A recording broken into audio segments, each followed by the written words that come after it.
How does one measure success with regards to stacking silver? Is it the number of ounces that you have? No, it is not. We're going to explain how to measure success with silver stacking and how you can achieve it. Let's explore.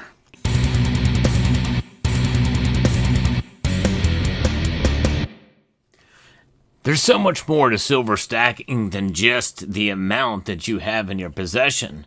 I think somebody that has a quarter of the amount of silver that somebody else may have could be a more successful silver stacker.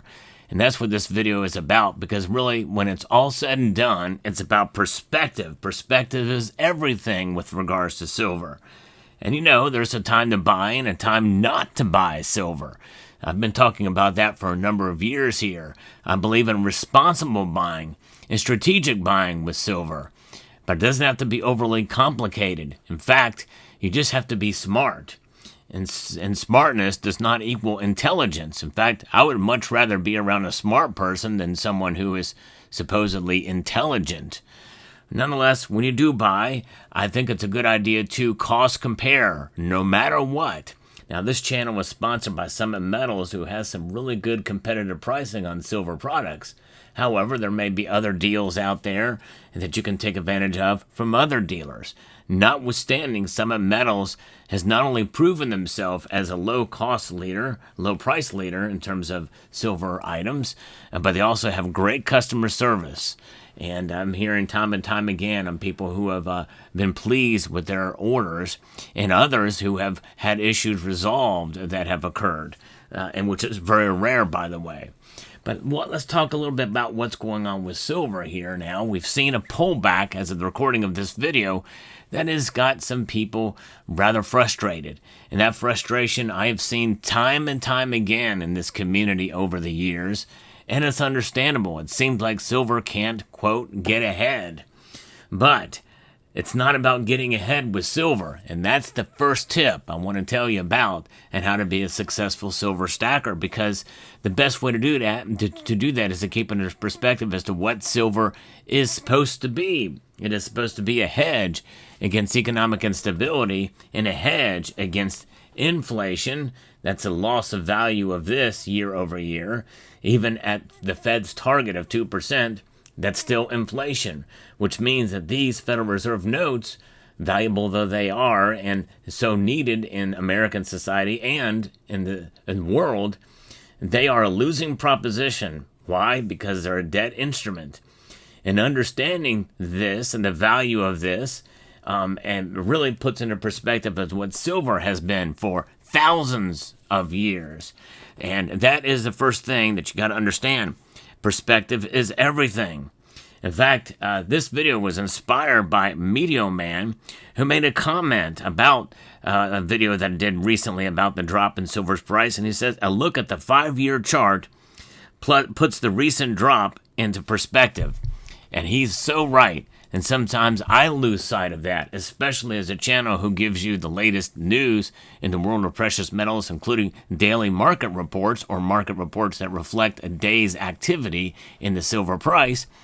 And if you see a couple of days like that, I can't help as somebody who gives you the news in the world of precious metals and silver, that I'm swayed by that. I need to keep in perspective what silver has done over the last 5 years.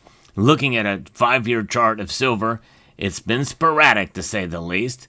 Notwithstanding, we are right at where we were when silver made a massive rebound after the big drop in March of 2020, when it fell to below $12 an ounce in real dollars. Adjusted for inflation today, that's about $17.50. But then it shot up to about $35. That's right, in August of that year, adjusted for inflation. I'm using inflation-adjusted numbers because that's the only way to really truly measure exactly what the value and the price proposition was. Value as measured by price adjusted for inflation, according to official numbers. And then we saw volatility work its way back down. And we saw in about September and August, it fell to below $20 an ounce, adjusted for inflation. And that's really the only real big drop that we've seen that would be discouraging for a time. But that didn't last long.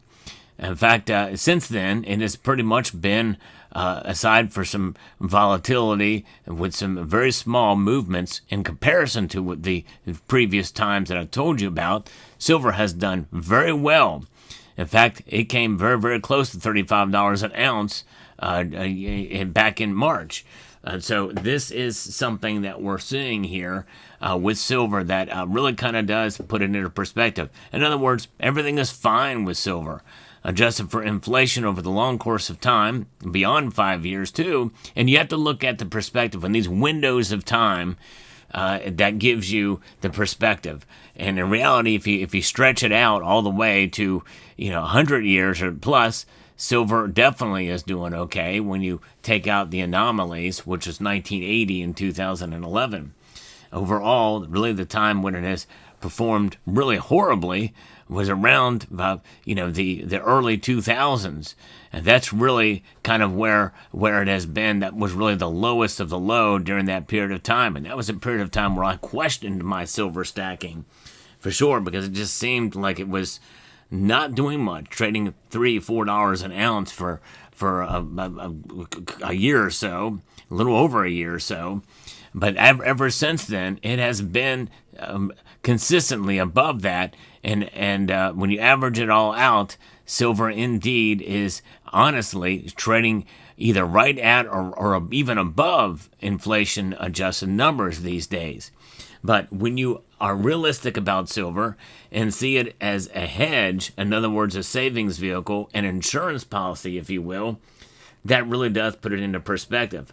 And it also should give you that realism and understanding that silver is not going to make you rich. It is just going to preserve the wealth that you already have for the time that you hold it. Timing is everything, as well as perspective. And time is where you gain that perspective and understanding, such as some of these pieces here that you see. I purchased when silver price was a lot lower. This is one of those that I bought back in the day when it was trading for under $5 an ounce. This thing, I think, cost me under $50 or right at $50 for that 5-ounce single hard. So those are that really is where you can see the victories in your silver price in your silver stack, when you see that you made really good decisions at one point in time, and there's other times where you may have bought and the price has fallen dramatically. But that blow is softened when you hold it for longer and see the price recapture some of those gains or losses, and in terms of real dollars. And then you see it when adjusted for inflation that, you know what, in the end, it's breaking right about even.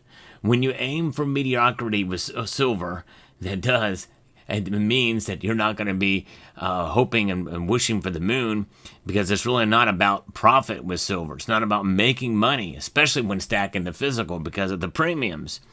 But time is everything, and also understanding that having silver, which has been money for thousands of years, and even though it is measured mostly as a commodity these days, as an industrial metal, over 50% of the price is kind of affected by industrial applications, supply-demand fundamentals. But when you look at it in that perspective, it really does give you a sense of understanding that, hey, I've got wealth outside of the system, and there's no counterparty involved. It's just my silver. It's here. And and history is your guide in terms of its value, and that really does put it into perspective and helps you have a better understanding of what it means to be a successful silver stacker. And it's not necessarily about the number of ounces you have; it's how long you've held those ounces, and how long you've been having those diamond hands to grasp onto that silver, holding on through good times and bad times.